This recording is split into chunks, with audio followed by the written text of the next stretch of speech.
কালী পুজোর রেশ কাটতে না কাটতেই হিন্দি ভাষী মানুষেরা ছট পূজায় মেতে উঠবে। আর তাই ছট পূজার আগে কালিয়াগঞ্জ পুরসভার তরফে ছট পুজোর জন্য গম বিতরণ করা হচ্ছে। মঙ্গলবার সকালে পুরসভা অফিস প্রাঙ্গণ থেকে নিজ হাতে গম বিতরণের সূচনা করেন পুর প্রধান রামনিবাস সাহা।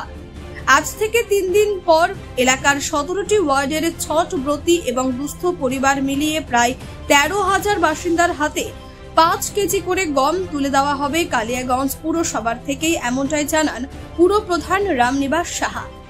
কি রে, চিন্তায় আছিস? বড্ড বিপদে পড়েছি। কি হয়েছে? আমার এক নিকট আত্মীয় আগুনে পুড়ে গিয়েছে। চিকিৎসক প্লাস্টিক সার্জনের কাছে রেফার করেছে, তো বাইরে গিয়ে চিকিৎসা চালানোর মতো সামর্থ্য। এখন তো হাতের নাগালে প্লাস্টিক সার্জন। তাই কোথায়? রায়গঞ্জের রোজা ক্লিনিকে এখন নিয়মিত রোগী দেখছেন প্লাস্টিক সার্জন। টেন্ডেন ইনজুরি, জন্মগত ক্ষত যেমন ঠোঁট কাটা, মূত্রনালী প্রতিবন্ধকতা, ব্রেস্টের যে কোনো রকম সার্জারি, এভি ফিস্চুলা সহ একাধিক চিকিৎসা যত্ন সহকারে হচ্ছে রোজা ক্লিনিক, উকিলপাড়ায়, রায়গঞ্জ রেল স্টেশনের পাশে। প্রয়োজনে কথা বলুন। গম বিতরণ করা শুরু হলো কেন, বিষয়টা? আমরা কালী পূজার পর থেকে, তারপরেই ছট পুজো। ছট পুজোর জন্য কালিয়াগঞ্জ পৌরসভার থেকে প্রত্যেকবারই আমরা গম ডিস্ট্রিবিউট করে থাকি, গম দিয়ে থাকি। তাই আমরা আজকের থেকে সমস্ত কালিয়াগঞ্জবাসী যারা ছট করে তাদের জন্য আমরা ছট পূজার গম আমরা ডিস্ট্রিবিউট করতে দিতে শুরু করে দিয়েছি। কতজনকে কত কেজি করে দেওয়া হচ্ছে? মোটামুটি 12,000-12,500 স্লিপ আছে আমাদের, 12,500 মানুষ পাবে, আর প্রত্যেক স্লিপে 5 কেজি করে গম দেওয়া হচ্ছে। এতে কতটা উপকৃত হবে বলে মনে করছেন যারা ছট পূজা করেন? না, এখন দেখেন, এই গম শুরু থেকেই দিয়ে আসছে পৌরসভা।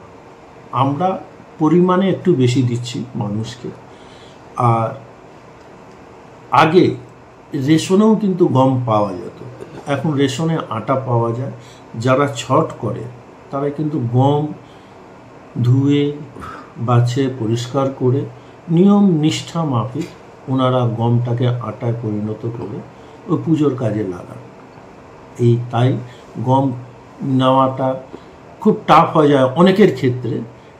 তাছাড়াও একটা পুজোতে খরচা আছে। আমরা চাই যে গরিব মানুষের পাশে কালিয়াগঞ্জ পৌরসভা সবসময় দাঁড়াইছে, এবারও যাতে দাঁড়ায়।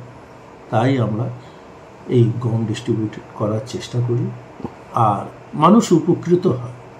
মানুষের যে একটা সাড়া, মানুষের এই সাড়া দেখেই আমরা বুঝতে পারি যে না, মানুষের প্রয়োজন আছে এবং উপকৃতও হয় মানুষ। কালিয়াগঞ্জ থেকে ভাস্কর রায়ের রিপোর্ট, কুলিক নিউজ।